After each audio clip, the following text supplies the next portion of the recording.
Greek পুরাণে সমুদ্র, ঝড় ও ভূমিকম্পের দেবতা পোসাইডন। তার ত্রিশূলের এক আঘাতে যেমন সমুদ্র উত্তাল হয়ে উঠতে পারে, তেমনই মুহূর্তেও তা শান্তও হতে পারে। প্রাচীন গ্রিসে নাবিকরা নিরাপদে ঘরে ফেরার আশায় এই দেবতার সন্তুষ্টির জন্য কেপ সুনিয়নের পাহাড় চূড়ায় নির্মাণ করেছিলেন এক বিশাল মন্দির। সম্প্রতি সেই প্রাচীন এবং রহস্যময় মন্দিরের পটভূমিতে দেখা গেল প্রকৃতির এক অপূর্ব মায়াবী রূপ, যা আধুনিক মানুষকে ফিরিয়ে নিয়ে গিয়েছিল সেই পৌরাণিক যুগে। গত 29শে জুলাই গ্রিসের কেপ সুনিয়নের আকাশে রূপালী জ্যোৎস্না ছড়িয়ে দিতে উদিত হয় জুলাই মাসের পূর্ণিমা, যা বাকমুন নামে পরিচিত। এজিয়ান সাগরের তীরবর্তী পাহাড়ের চূড়ায় অবস্থিত পোসাইডনের প্রাচীন মন্দিরটি এমনিতেই এক ঐতিহাসিক বিষয়, কিন্তু সেদিন রাতে যখন উজ্জ্বল চাঁদ ধীরে ধীরে মন্দিরের প্রাচীন স্তম্ভগুলোর পেছন দিয়ে আকাশে উঠতে শুরু করে, তখন সেখানে এক অপার্থিব সৌন্দর্যের সৃষ্টি হয়। এই স্বর্গীয় দৃশ্য উপভোগ করতে পাহাড় চূড়ায় এই প্রত্নতাত্ত্বিক স্থানটিতে ভিড় জমিয়েছিলেন অগণিত মানুষ। মন্দিরের ঠিক নিচেই সাগরের জলে ভাসছিল ছোট বড় অনেক নৌকা, আর যাত্রীরাও মুগ্ধ হয়ে দেখছিলেন চাঁদ আর প্রাচীন এই স্থাপত্যের যুগলবন্দী।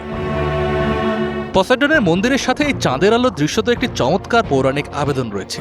গ্রিক পুরাণে সমুদ্রের দেবতা পোসাইডনের রাজত্ব যেমন এই বিশাল এজিয়ান সাগর, তেমনি চাঁদ এবং বন্যপ্রাণীর দেবী হলেন আর্টেমিস, আর হরিণ হল দেবী আর্টেমিসের অত্যন্ত পবিত্র ও প্রিয় প্রাণী। আকর্ষণীয় ব্যাপার হলো জুলাই মাসের এই পূর্ণিমাকে বাকমুন বলা হয়, কারণ এই সময়ে পুরুষ হরিণ বা বাকের মাথায় নতুন করে শিং গজাতে শুরু করে।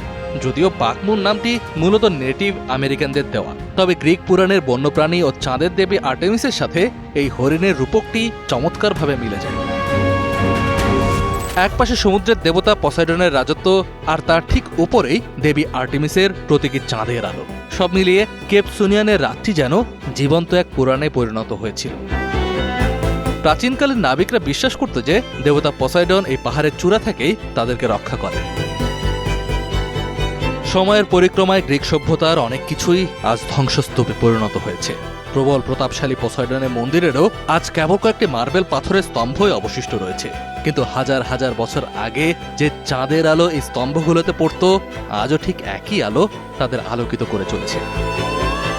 গত 29শে জুলাইয়ের এই রাতটি কেবল একটি সাধারণ মহাজাগতিক ঘটনাই ছিল না, এটি ছিল প্রাচীন মানুষের বিশ্বাস, পুরাণ এবং প্রকৃতির এক অবিস্মরণীয় মিলন মেলা, যেখানে চাঁদের আলো আর সাগরের ঢেউয়ের শব্দে কেপ সুনিয়নের বাতাসে ফিস ফিস করে কথা বলছিল স্বয়ং পুরাণের ইতিহাস।